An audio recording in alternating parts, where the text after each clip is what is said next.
Hi, this is Dark Journalist. Today we're excited to welcome Oxford scholar Dr. Joseph P. Farrell back to the show. Now, Dr. Farrell has been tracking geopolitics regularly at his website, GizaDeathStar.com. In this special episode, we're going to have him weigh in on the volatile 2016 U.S. presidential election. Now, Dr. Farrell has referred to this election as the most bizarre of his lifetime. And today I'm going to ask him how his book, The Third Way, with its examination of McCarthyism and the rise of the Kennedys, is related to the deep state forces operating behind the scenes in the 2016 U.S. presidential election. Is there a direct political link reaching back 50 years through the present? Here we go, Dr. Joseph Farrell, Deep State Election 2016.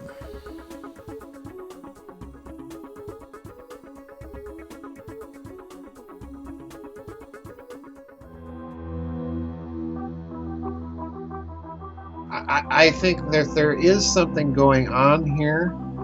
The trouble is, every time people try to connect all these dots with each other, they end up dead. It's like the body count around the Clintons, you know. If they're reading the same tea leaves, they're thinking, oh my word, we've exposed ourselves now so much in the way we're handling, Trump and all of this business. We've got to go for broke. And that's kind of scary. We can always observe the hidden hand of the deep state in American politics during the presidential elections. In 1960, John F. Kennedy shocked the ruling power elite by defeating their champion, Richard Nixon. Kennedy was then removed by the deep state in a high-stakes gambit of assassination. The deep state attempted again in 1981 to interfere with the presidency when covert forces tried to remove President Reagan in an assassination attempt to install George Bush. But when they failed, they realized they had to work through more subtle means. Now, the deep state has a long history of being at war with the public state, but this year, with Trump versus Clinton, it is apparently at war with itself. Now, it behooves us to ask what the ramifications of this will be. Let's go ask Dr. Joseph P. Farrell.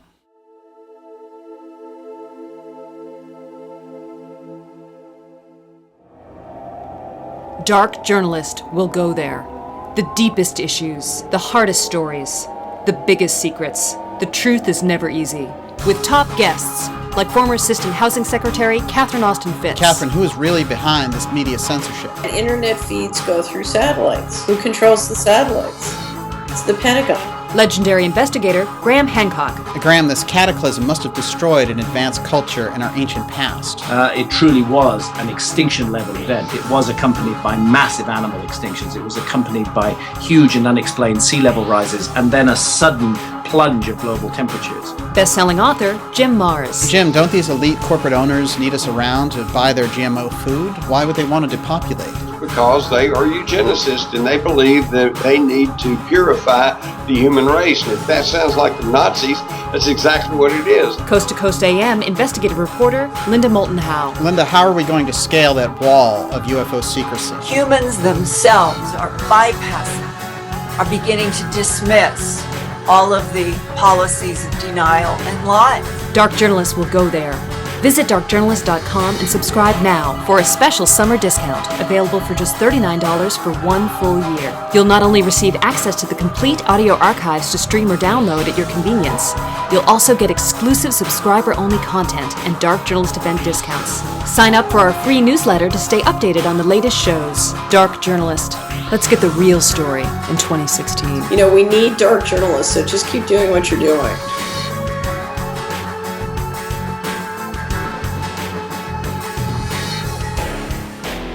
Well, hello everyone. I'm definitely excited to talk about this election today, which I think has so many interesting aspects. Of course, the media has really exposed themselves as being totally with Hillary, to the point where international observers can't believe their eyes.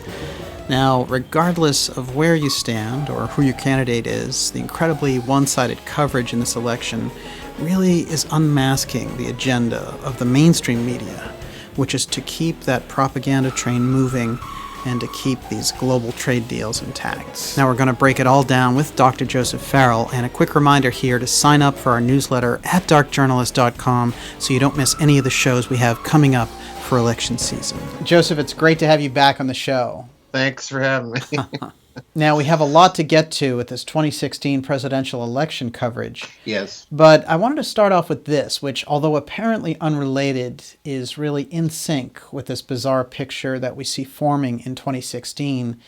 And that is this bizarre video of what is apparently a human sacrifice, or a mock human sacrifice, taking place at CERN, of all places. Right. Now, have you had a chance to view the footage? I have seen it. If I remember correctly, that was part of the opening ceremonies. But this video I think you're talking about is something more recent. Yes, exactly. Well, there's two different ones. One of them was an opening ceremony for the world's largest tunnel in Sweden, Right. called the Goddard Base Tunnel, with a bizarre ceremony that looked like an occult ritual, basically. Really, it was like a Bergman movie. Yeah. Quite over the top. And then the one at CERN looked almost like security footage, and this was a mock human sacrifice video. Right. Now, strangely enough, CERN had to actually come out and make a statement about it and say, well, we don't know anything about a video like that or who would have made it, etc. Mm-hmm. So really an unusual situation there. So I guess my question is, what is behind this push to kind of have these black rituals out in the open where everyone can see it? You know, do they need to do a certain amount of this in public view, or is something else happening? My intuition all along, Daniel, has been that if you look at these ceremonies, another ceremony that I saw that I was appalled at was the ceremony that was held on the 100th anniversary of the Battle of Verdun in World War I. Chancellor Merkel and President Hollande went to Verdun to have, a memorial service because, that one battle alone killed approximately 400,000 Frenchmen, 400,000 Germans, in a matter of months.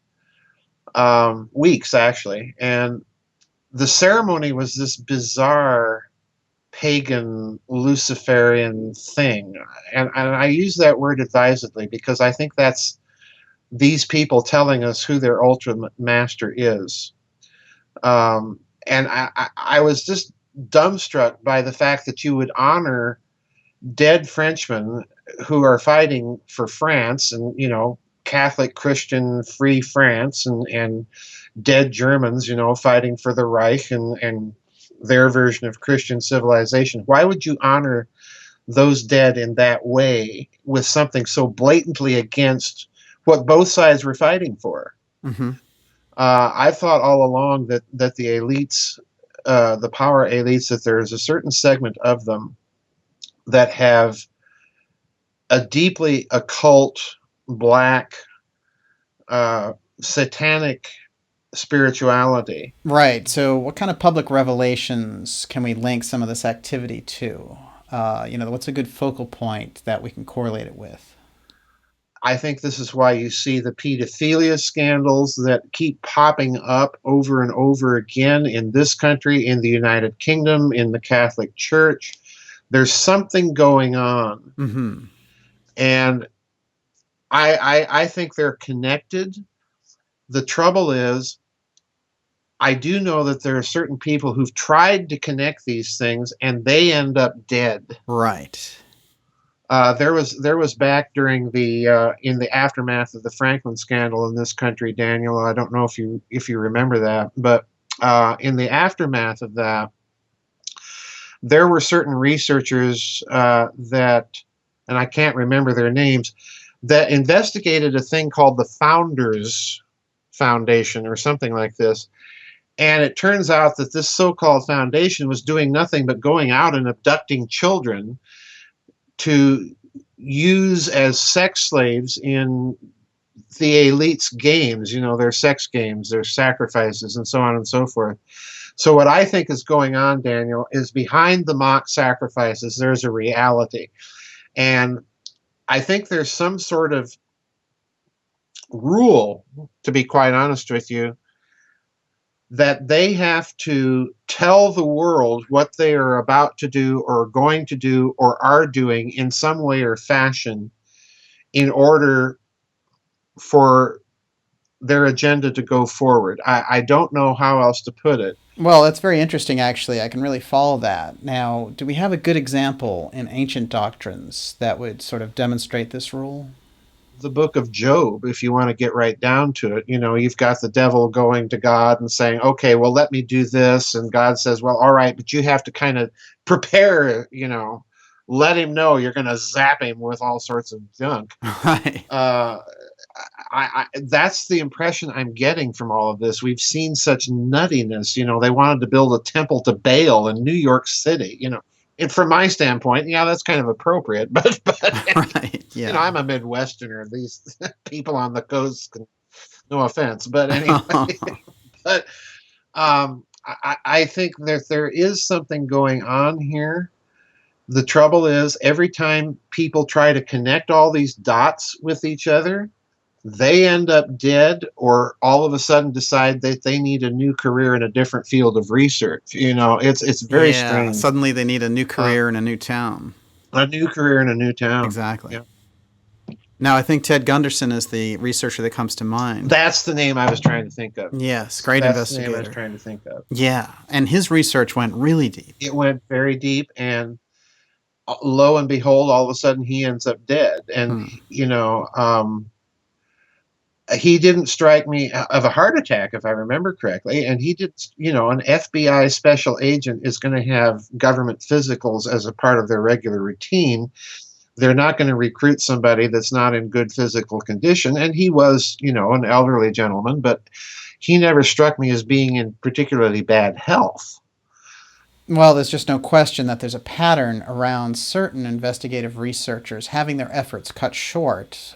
Jim Keith is the guy that comes to mind right now, but his research around the Men in Black was way deeper and certainly more bizarre than anything that's out there in the more naive literature on the subject. Yes. Now, he certainly was a threat to that kind of covert wing.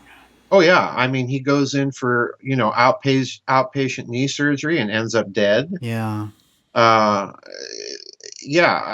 There's too many coincidental things like this that happen in this research community, particularly when you start investigating stuff like this. And, I've looked into some of this and done a little research over the years on these sacrifice sex ring stories. And I'm convinced that they're connected, but part of me is cautious about going there, because if I do anything like that, I want to make sure that I have all the dots connected before I put anything out there. And Gunderson appeared to me like he was making deep connections with some of these stories that he was finding out about the founders. And then he ends up dead. So it's like the body count around the Clintons. How many messages do you have to send? Right, definitely. And their body count is really going very high this year. Suddenly, it's just rocketing off the charts. It's unreal. It's unreal, and it's to me it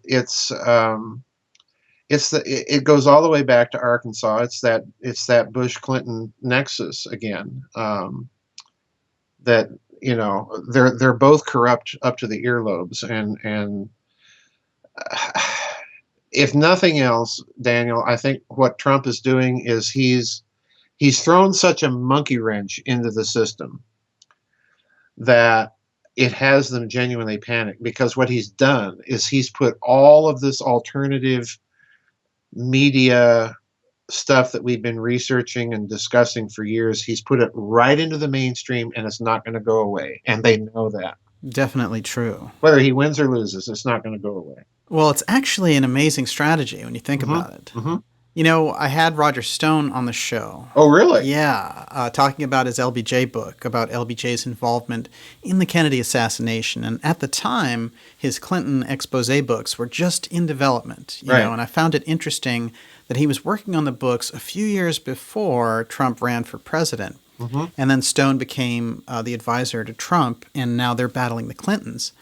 It's almost as if Trump understands the implications of the alternative research along the lines of what we're discussing here, and he's able to use them But when he uses them publicly, it mainlines this powerful information. Yes. And the establishment has to run for cover or just make him look like he's so out there for bringing these things up in the first place. Yeah. Well, the trouble with trying to make him look like he's out there is people aren't buying it. Right. This is what I think has stunned them. And, the way I'm looking at it, Daniel, even if he loses the race, and I have to be honest, I'm extremely skeptical of the polls that are showing Hillary ahead. Yeah. I don't know anybody that's for her. Right. Well, you see the events, and Yeah. when she shows up there's 20 people basically that show up to see her, and then when Trump does his rallies, you're pretty much filling Yankee Stadium. Yeah. Where are they getting these numbers? They've got monkeys in a room typing on typewriters coming up with, I don't know. But even if he loses, what I think he's going to do, looking at the way the media has responded to this, I fully expect him to launch his own media enterprise. I really think that, he'd pull something like that. You think I'm going to go away just because I lost? No, Right, exactly. So, either way, I think they're looking at a very different ball game than they bargained on at this stage. Oh, there's no question about it. And a lot of their facades have fallen away also. Yep. They've just been ruthless and completely non-objective in this election cycle. And, we're talking about the New York Times, the Washington Post, CNN. These are supposedly prestigious media organizations. And they just attack Trump and his followers like they did Bernie and his followers. And they just endlessly make apologies for Clinton. It's poor journalism. And it's more like state-controlled propaganda. I kind of find that fascinating, that it's just so bold-faced, this favoritism. And that represents a shift, in my opinion. And we haven't really seen the shift before on this level. I think it's a shift of fear. Yeah, it is fear. And as a result of their shifting like this, they're not only losing their objectivity, but as far as I can tell, they're losing their readership, they're losing their listenership and viewers. They're in a certain sense, they're falling on their sword for Hillary Clinton, and in the long term, this does not benefit them. They're falling again. They're falling into Trump's hands because, like I say, if he loses the election, he's got the money to launch a media network, which I fully expect he will do. Oh yeah. He's got the money. He's got the brain trust to do it. So they're cutting their own throats here. I don't understand it. Yeah. Right. I agree with you. There's no way to make sense of this. Well, it's as if they've taken the last vestiges of trust that people had in their reporting. Yep. Now, the election is a dead heat. They wanted a landslide for Hillary, and they've been protecting her in this race. Mm-hmm. But the mask is falling away, and with the scandals at the Clinton Foundation, some serious violations, I think. Mm-hmm. And the average person is looking at this and thinking, the media is just lying at this point. Now, the establishment is very worried, and in order to cling to power, it seems to me they are drumming up division, looking for Civil War style kind of atmosphere. And this is something that they throw out there as a trial balloon once in a while and then pull it back, test it out here and there, and I'm sure they're gathering data to see if they can pull that kind of thing off. So division and that kind of extreme division is a card I think they're considering at this point. Oh, yeah. They're floating lots of balloons right now vis-a-vis the Second Amendment. They're floating lots of balloons vis-a-vis, the alternative media and how to deal with it. And the feedback that they're getting is just try it.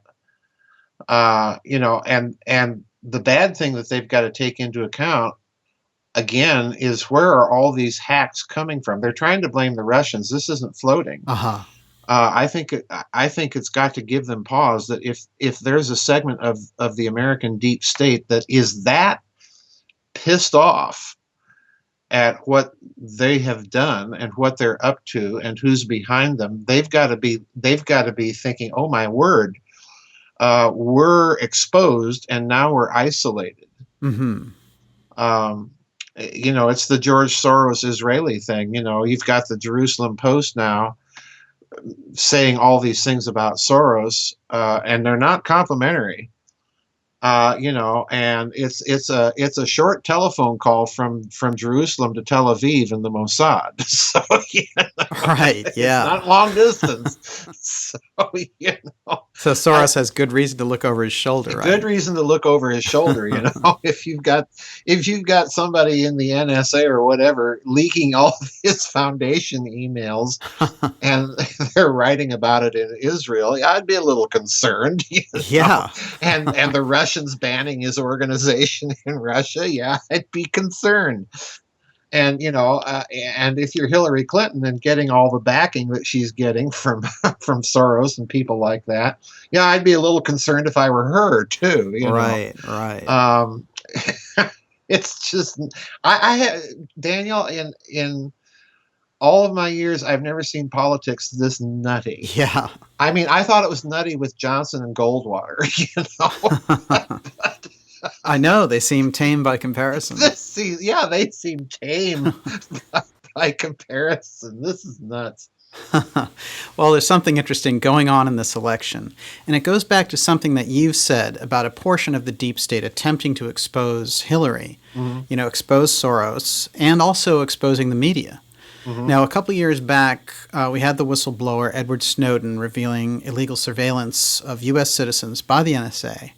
And it's never been explained how one guy just happened to pull off, revealing this much clandestine activity all by himself. So I have no doubt that he was part of a larger operation to get these things out. Mm-hmm. Apparently, he was sincere in wanting to reveal this, but there's a much wider organization somewhere that had to have supported his efforts. Yes. Yeah, I agree. I think there's organization behind Julian Assange. I think there's organization behind Snowden. It may even be one and the same organization. The fact that Snowden went to Russia and Russia gave him asylum, that raises my suspicion meter into the red zone. Mm-hmm. But if there is an organization like that, I think it's just by the dynamics of what we've seen happen with those two and what we see happening now in the American political campaign, I think, first of all, the organization is international in character. In other words, it's not simply a reaction of a certain segment of the American deep state. I think it's a reaction of a certain segment within the globalization crowd that is not happy with, number one, the very dark agendas that the standard names, the Rockefellers, the Rothschilds, they're not happy with the direction they see that old guard trying to move. They're not happy with the centralization part of it. They're not happy with all of this open borders stuff. They don't know what else to do. Right. Catherine Fitz and I, she was here visiting last night, and we talked a lot about this whole thing, and her take is kind of the same, that there's something going on here, and there's some pushback coming from within that community that is trying to get these dark influences, the Soroses, the Rockefellers, the pardon me, the Rothschilds, out of the picture and move it in a different direction. So I wouldn't be surprised that you have some sort of covert arrangement with the Russians, with the Israelis, with some of the European nations, trying to fight all of this. I go back to something very significant that is a clue in this regard, and that's the op-ed piece in The Economist last July, where The Economist, at the time, you remember, Hillary Clinton and Jeb Bush were the front runners. Right, they were on top. So the op-ed piece in The Economist magazine, which we must remember is, first of all, it's a Rothschild mouthpiece. It's the mouthpiece for the British deep state, for the British oligarchy. And the op-ed piece was basically saying, you're running these guys again? Can't you come up with something new? Is your political class that calcified? You cannot do anything else? And so, in other words, they're telling us in that op-ed piece, we're very dissatisfied at the way you people across the pond are running things and the direction you're going. So I wouldn't even be a bit surprised, Daniel, if you stirred this pot long enough, this organization that's doing all of this, if you found a healthy dose of MI5 and MI6 people involved in the United Kingdom, I think this is what's got them spooked. Because if they're reading the same tea leaves, they're thinking, oh my word, we've exposed ourselves now so much in the way we're handling, Trump and all of this business. We've got to go for broke. And that's kind of scary too, in and of itself, that they're reacting, like you say, out of fear. Oh, yes, absolutely. Well, a good thing to point out here is that you tend to have a subtext in some of your books that is almost prophetic at times. And I mean, it's analytical in nature, but you seem to find the trends early. Mm-hmm. And now you did this Third Way book last year, which had a major section on Senator McCarthy and the close relationship that he had to Roy Cohn. Yes. And these things were going on in the 50s. Right. Now, in there, you showed how that period segued into the rise of the Kennedys and that whole era, and how the Kennedys were on a number of these committees that were trying to figure out the nature of the force that was taking control of different aspects of the government at the time, or making a pretty good guess at it. Right. And the connections with Roy Cohn and these committees and McCarthy, I find really fascinating now. Because if we reflect on Cohn, and, he was such a major player in that era, and those really deep connections are really showing through there.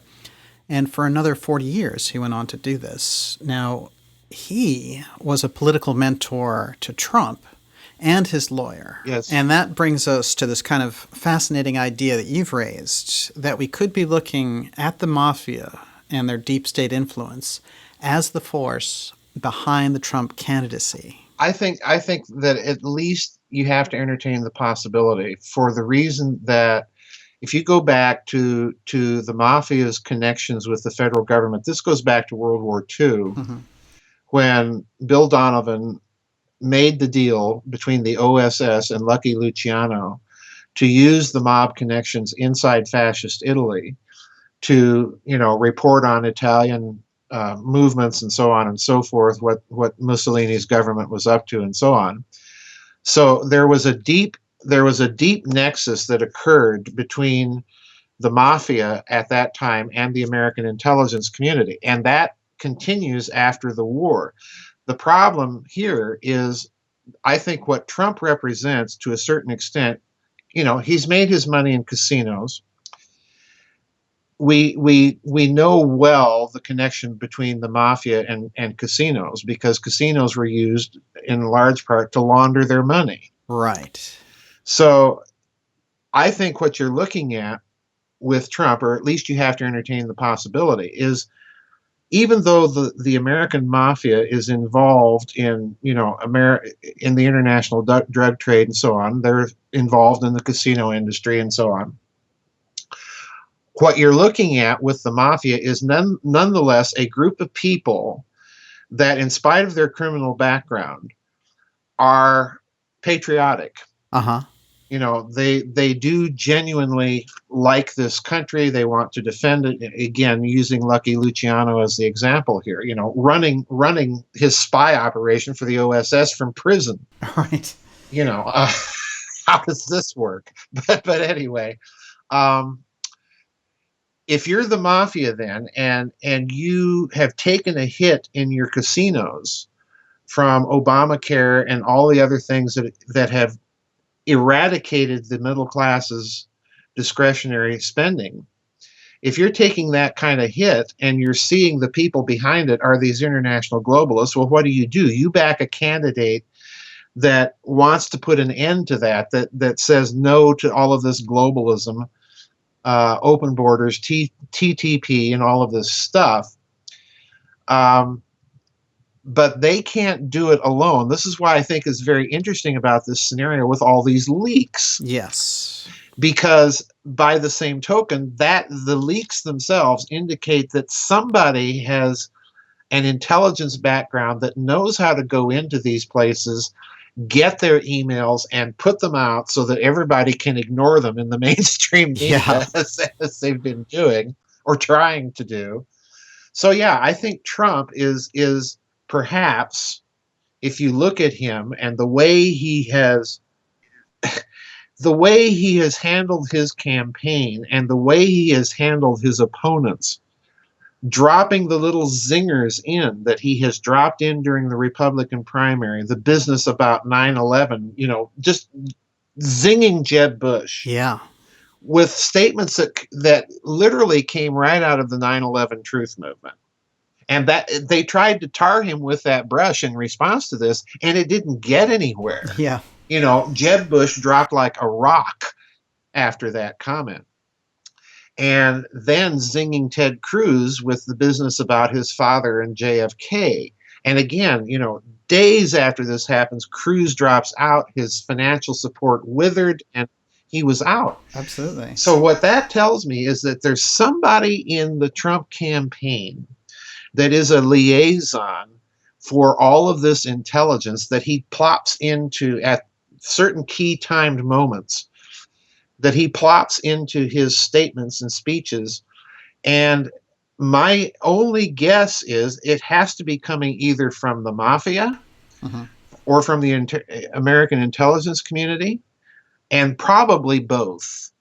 Right. So in other words, the way I'm looking at this election, Daniel, I'm looking at it as a prime example of what I've been calling for years factional infighting amongst, the Mr. Global crowd. Right. And I've told people over and over again that they need to get out of their minds this idea that there's all one huge overarching conspiracy that one particular group is the master controller of, be it the Zionists or the Freemasons or the bankers or what have you. Right. That what you're dealing with is a mafia. These people can all gather around their conference tables and smoke their cigars and sip their brandy and kiss each other's rings and anything else, and plot world domination.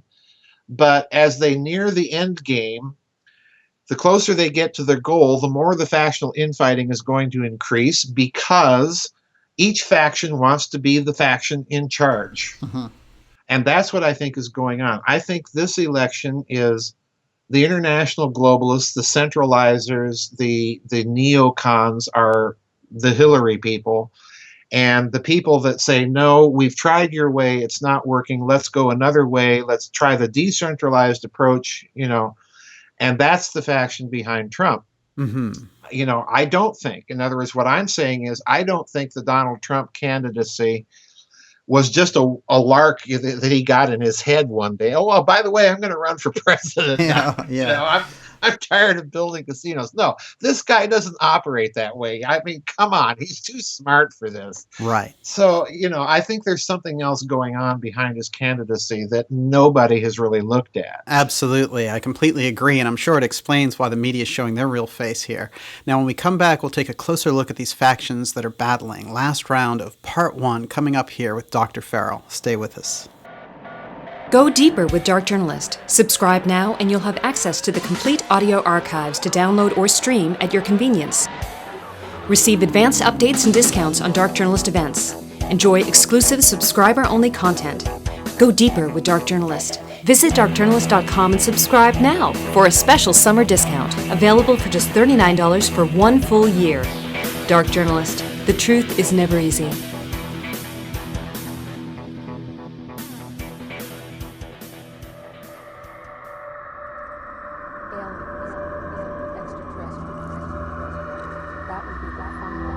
As they were sitting there filming, a little saucer came from, I say little saucer, it was a saucer, came flying over their heads, put down 3 little landing gear and landed right out on the dry lake bed. And they picked up their cameras and started over toward it, filming as they went. And when they got in fairly close to it, it lifted up, put the gear back in the wheel wells, tipped up, and took off at a great rate of speed.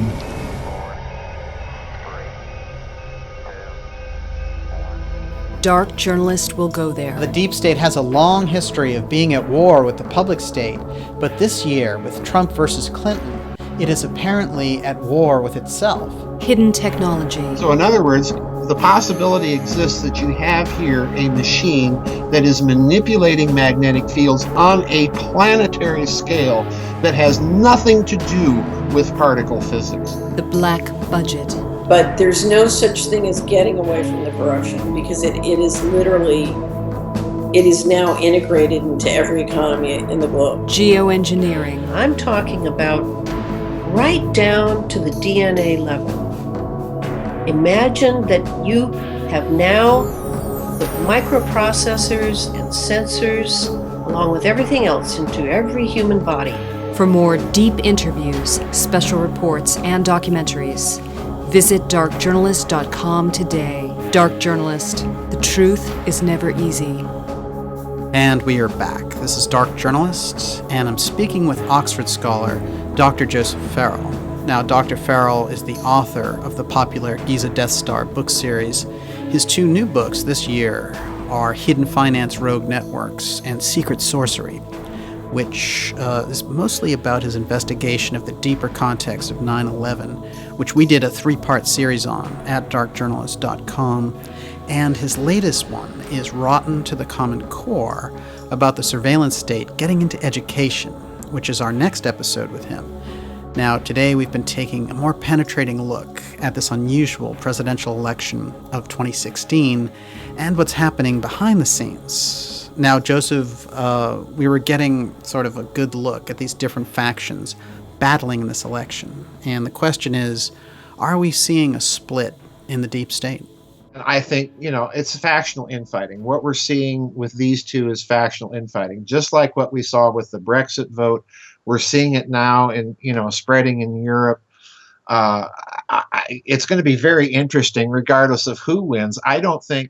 Personally, I think if Hillary wins, she's going to be one of the weakest presidents in American history. I mean, think John Tyler or Millard Fillmore here. Definitely. I think she's going to be one of the weakest presidents simply because she's so corrupt, so blackmailable. I predict within 2 weeks of her taking office, her administration is going to be so rejected because because of this fact. Mm-hmm. She's too blackmailable by foreign powers, and you think corruption has been bad under Bush 2 and Obama. Just wait, folks. I really do, and because of that weak presidency, I think you're going to see the polarization in this country reach. It's going to reach pre-revolutionary levels, quite frankly. Wow. I really do. The Princeton study last year said that, America's in a pre-revolutionary state. It's so badly polarized. I listened to Vice President Biden, and I'll give you an example of what I mean by polarization here. I listened to a short speech by Vice President Biden. I forget where he was doing this. Just a couple of days ago, I think. And it was about a 2.5 minute clip. And he was talking about communities. Well, the white community, is going to be the minority, and that's not a bad thing. And there's the women's community and the black community and the Muslim community and the LGTB community and community. Okay. Everybody's in community. Yeah. But what I never heard him mention, when I think of community, I think of my neighborhood. I think of a place. What these people are talking about is a collective. Right. And when you make it all abstract, that is the old divide et impera, divide and conquer method. And that's what he was doing. He was talking the language of divide and conquer. He wasn't talking about genuine communities here in this locale. And you listen to Trump in some of his speeches, and this is what he's doing. He's trying to locate a community sense with people. He's not talking in the glittering abstractions. I see. So that tells me, okay, he's been listening to a bunch of people or advisors that are telling him this globalist centralization, multinational corporations are going to run it all thing, is not the way to go. Mm-hmm.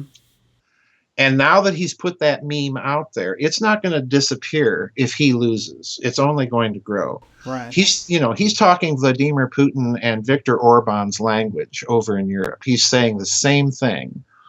And the way I view that, Daniel, that's not so much nationalism or populism as it is national sovereignty talk. Right.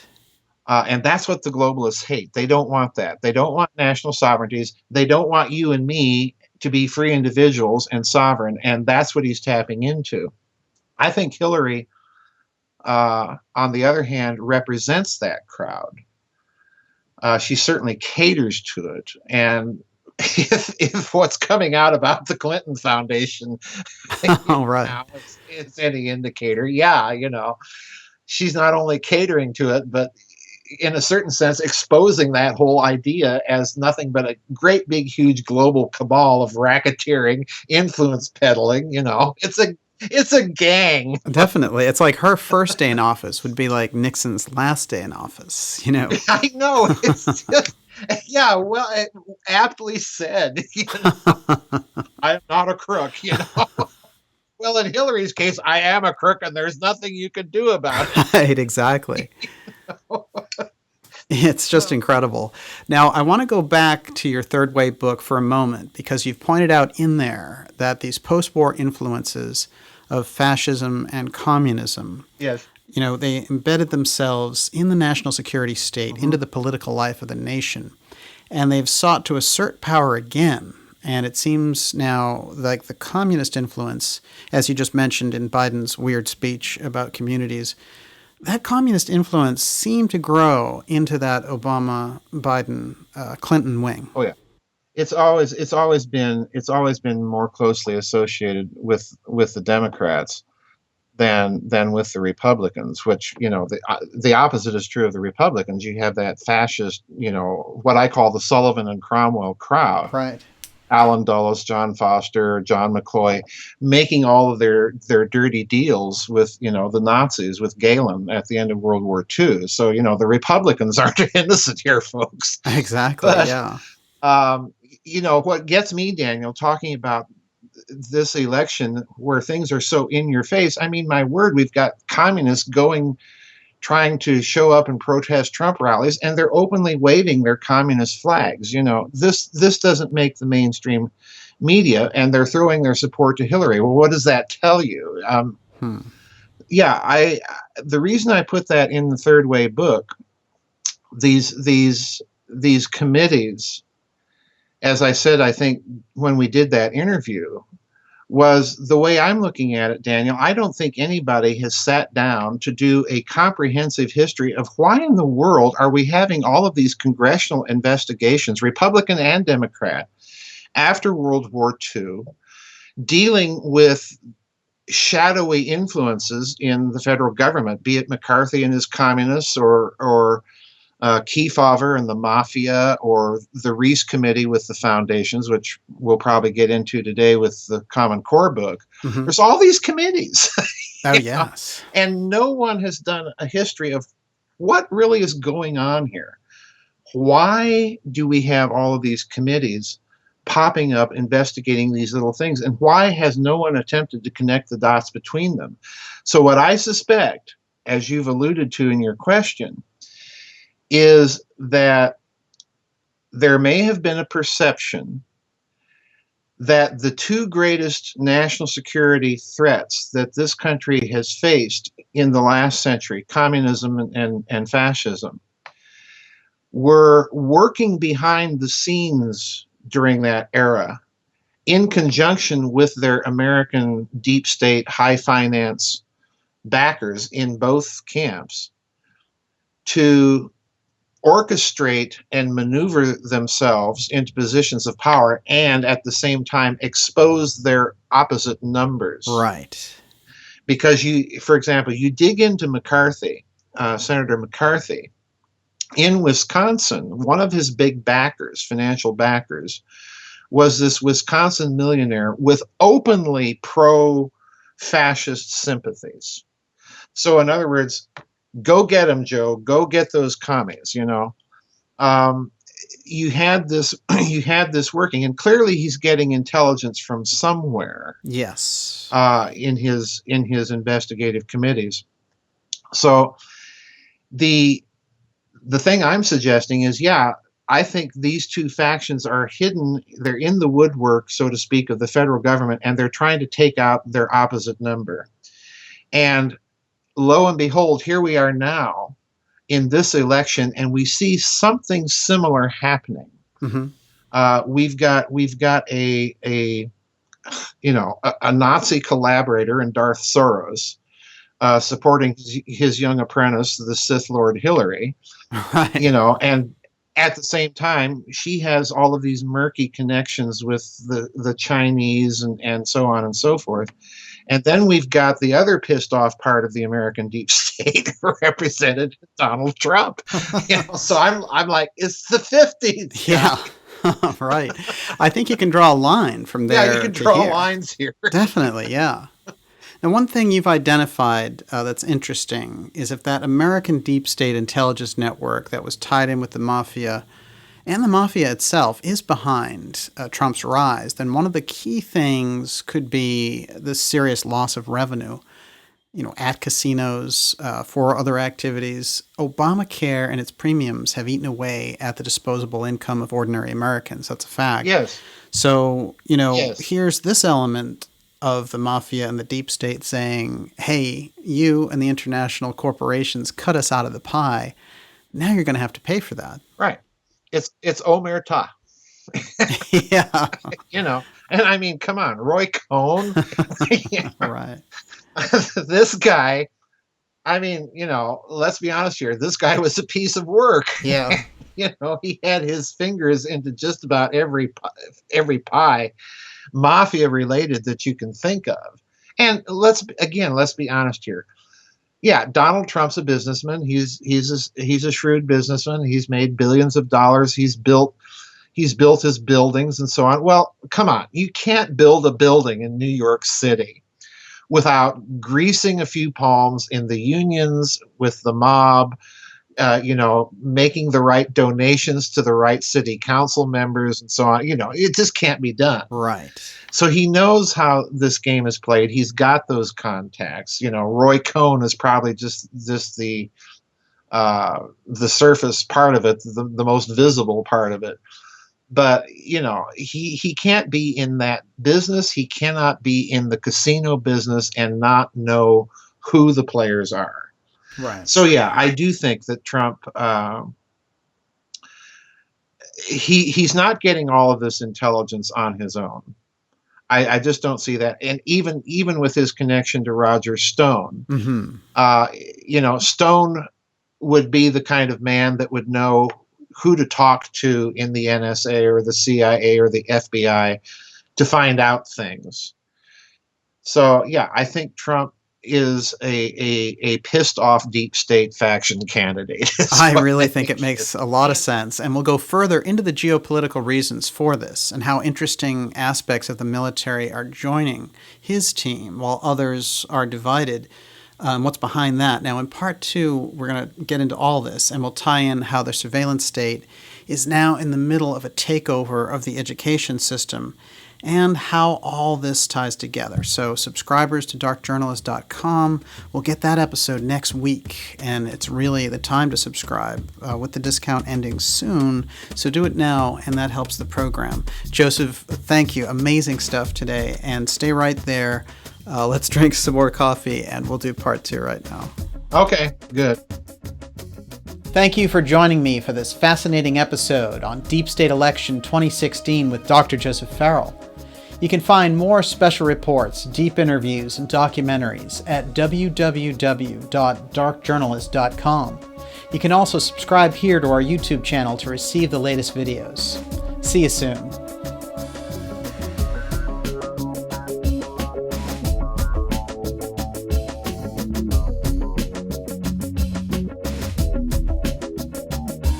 Subscribe to our newsletter at darkjournalist.com to stay updated on the latest shows.